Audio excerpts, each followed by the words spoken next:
Okay, thanks, Kevin. I appreciate it. I know that people are dropping from other sessions and joining this session, so I'll do a little bit of an introduction here before I move into the meat of what I wanted to discuss today. But appreciate you joining this afternoon, evening, daytime, wherever you are in the world.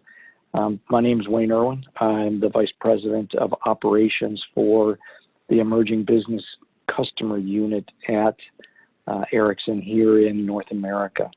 And if you think about the general types of customers and general type of business that Ericsson does, we generally work with the large mobile network operators and really all the mobile network operators, AT&T, Verizon, Vodafone, things along those lines.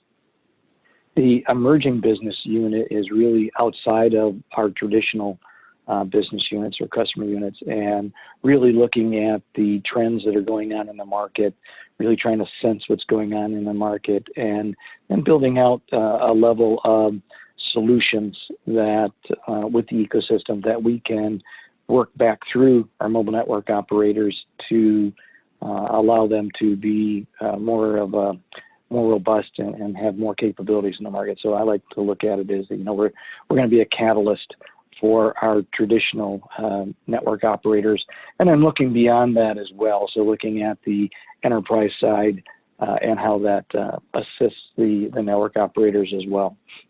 So today I'm going to be talking about 5G. I want everybody to really look at 5G and then how do we get beyond the hype. There's a lot of activity going on, a lot of advertisements going on in the market today that I want to just